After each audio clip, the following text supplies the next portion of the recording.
Hi అండి. అందరూ ఎలా ఉన్నారు? నేను చాలా బాగున్నాను. మీరు కూడా బాగున్నారని, బాగుండాలని మనస్ఫూర్తిగా కోరుకుంటున్నాను. అయితే అందరికీ వారాహి అమ్మవారి ఆశీస్సులు అందరిపైన ఉండాలని నేను కోరుకుంటున్నాను. వారాహి నవరాత్రులు 9 రోజులు కూడా మనస్ఫూర్తిగా, సంతోషంగా నవరాత్రులు అయితే కంప్లీట్ చేసుకున్నాను. అమ్మవారిని రోజుకొకలా అలంకరించుకుంటూ, రోజుకొక పువ్వు సమర్పించుకుంటూ అమ్మవారిని చూసి తెగ మురిసిపోయేదాన్నండి నిజం చెప్పాలంటే. నాకు 2 కళ్ళు చాలలేదు అని అంటారు కదా! అలానే అనిపించింది. అమ్మవారిని అలా చూస్తూ ఉండిపోవాలనిపించింది. గాజుల మాల, పసుపు కొమ్ములు, నిమ్మకాయలు, పువ్వులు, మందార పువ్వులు, ప్రతిరోజు మందార పువ్వులు, ఆవిడకి ఎర్రటి పువ్వులంటే ఇష్టమని మందార పువ్వులతో వారిని అలంకరించేసేదాన్ని నేను ప్రతిరోజు కూడా.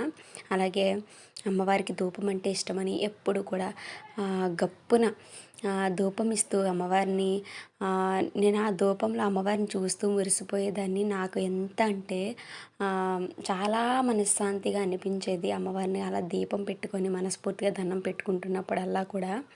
అయితే చాలామంది ఏవేవో వీడియోస్‌లో పూజలవి చూస్తూ ఏవేవో చేస్తారు. కానీ నేను అలా ఏం చేయలేదండి. నాకు తెలిసిన పద్ధతిలో మా పెద్దవాళ్ళు పూజలు అన్నీ ఎలా చేస్తారో నేను కూడా ఈ అమ్మవారిని కూడా అలానే పూజించుకున్నాను.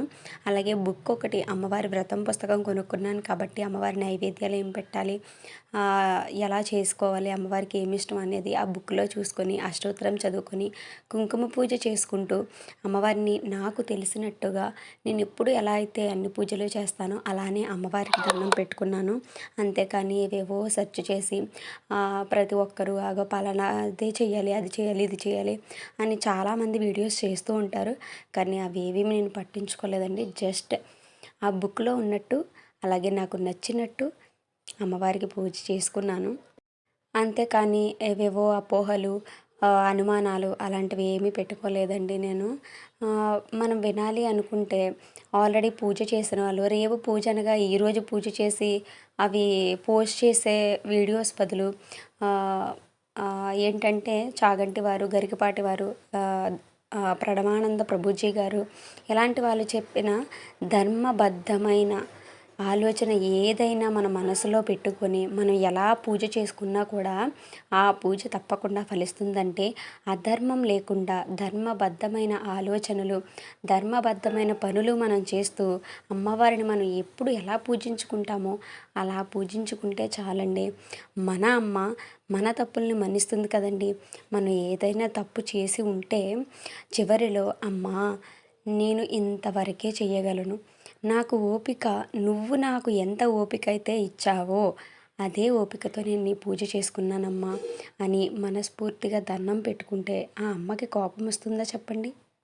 ఆ అమ్మవారు ఉగ్రరూపమే కావచ్చండి. కానీ ఏ తల్లి అయినా కోపం బిడ్డ ప్రేమ ముందు అరక్షణమే ఉంటుంది.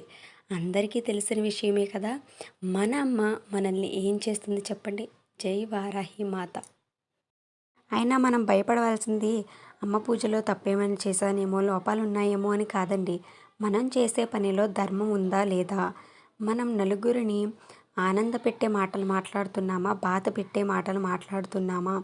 మనం ధర్మబద్ధమైన పనులు చేస్తున్నామా? మనం చేసే పనిలో అధర్మం ఉందా అని వాటి గురించి, ధర్మం గురించి, కర్మ గురించి భయపడాలండి. అలాగే నేను ఈ వీడియోస్ చేయడానికి కారణం ఏంటంటే, ఒకటి అపోహలు లేకుండా పూజలు అందరూ మనశ్శాంతిగా చేసుకోవాలనే ఉద్దేశం. దానితో పాటు నాకు కూడా వీడియోస్ చూడటం వల్లే, కొన్ని వీడియోస్ చూడటం వల్లే వారాహి అనే పూజ నవరాత్రులు ఒకటి ఉన్నాయని తెలిసింది. అలానే మరికొందరికి ఈ వీడియో అలా ఉపయోగపడుతుందేమో అన్న ఉద్దేశంతోనే నేను ఈ వీడియో చేశానండి.